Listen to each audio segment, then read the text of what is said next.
नमो नमः मित्राणि, आप सभी का संस्कृत ज्ञानदायिनी चैनल में बहुत बहुत स्वागत है। मित्रों, हम लोग प्रशिक्षित स्नातक स्नातक शिक्षक भर्ती परीक्षा 2021 के व्याख्यात्मक हल प्रश्न पत्रों का अध्ययन कर रहे हैं।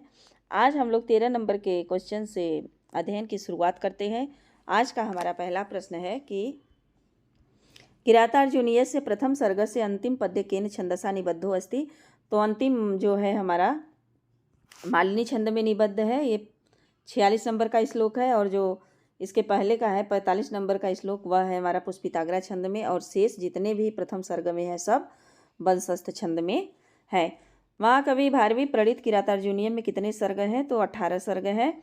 और आगे देखते हैं मालिनी छंद का लक्षण क्या है। तो नन्मय युतेयम मालिनी भोगी लोकैः, यानी कि भोगी कितने होते हैं? तो भोगी हमारे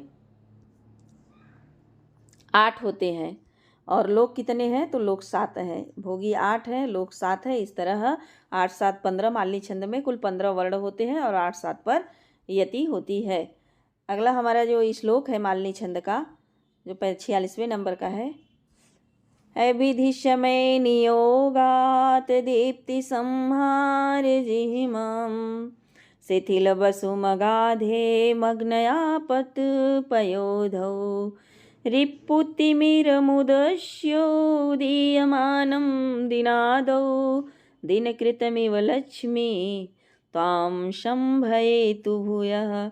इसमें द्रौपदी जो है युधिष्ठिर से आग्रह करती है कि आपको जो लक्ष्मी है वह पुनः प्राप्त होवे।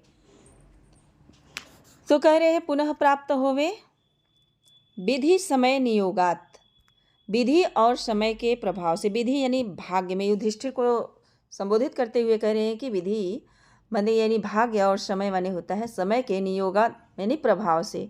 विधि और समय के प्रभाव से मग्न आपत पयोधौ, अगाधे मग्न आपत पयोधौ यानी कि अथाह, अगाध माने होता है अथाह, आपत्ति यानी कि विपत्ति रूपी, पयोधौ माने सागर में, मग्न यानी डूबे हुए।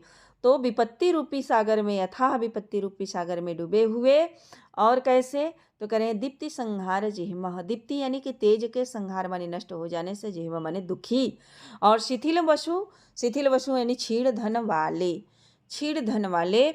रिपु तिमिर, रिपु तिमिर तो अंधकार, रिपु माने क्या होता है?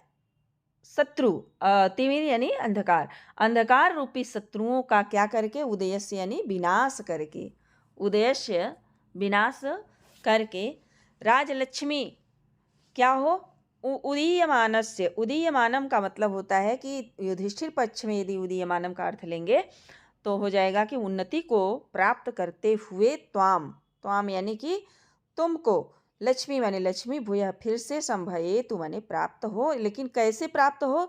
तो दिन कृतमिव यानी कि सूर्य के समान। कैसे सूर्य के समान? तो करें दिनादौ माने दिन के आदि में, उदीयमानम माने उदित होते हुए सूर्य के समान राजलक्ष्मी आपको पुनः प्राप्त होवे। यदि हम पूरा लेते हैं सूर्य पक्ष में तो विधि समय नियोगात यानी कि विधाता और समय के नियोजन से, अगाध माने अथाह आपत्ति रूपी सागर में डूबे हुए, दीप्ति संहार जिह्मम यानी कि यहाँ सूर्य पक्ष में लेंगे तो प्रकाश के क्षीण हो जाने से जो है कांतिहीन, तथा शिथिल संहार शिथिल वसुम, शिथिल वसुम का अर्थ होता है सूर्य पक्ष में कि शिथिल किरणों वाले।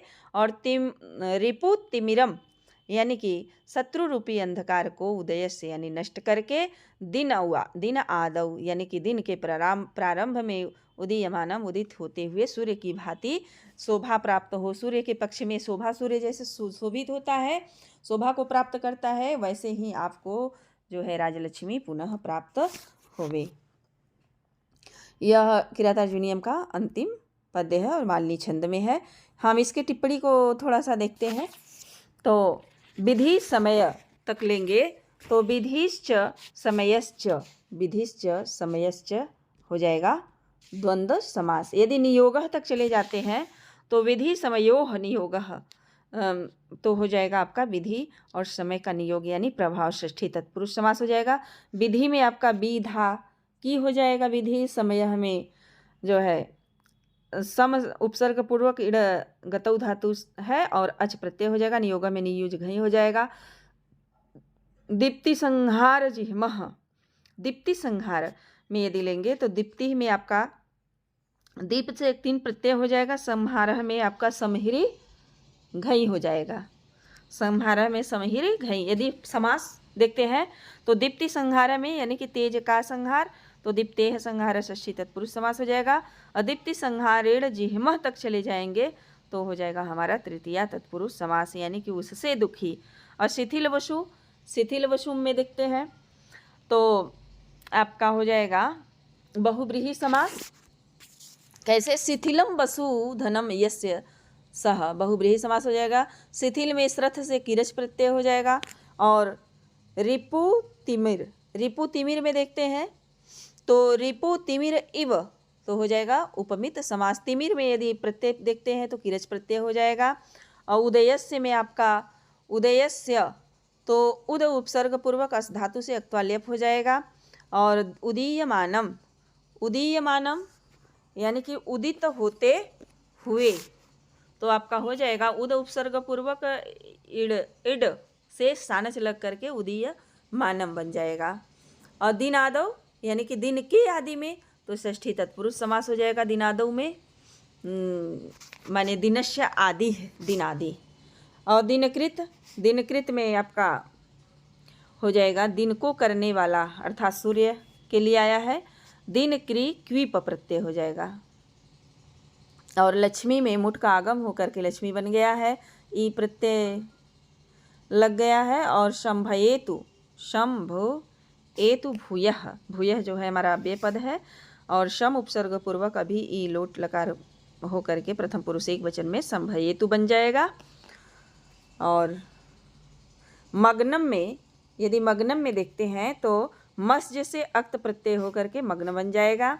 और आपत पयोधौ में समास बनेगा। कैसा विपत्ति है, दुख है, तो कह रहे हैं कि आपत पयोधी, यानी कि आपत पयोधी इव आपत पयोधी आपका उपमित समास हो जाएगा। आपत में आपद क्यूप हो जाएगा। और इसे पूरे में हम देखते हैं तो पूर्ण उपमा अलंकार हो जाएगा। मित्रों, आज यहीं तक।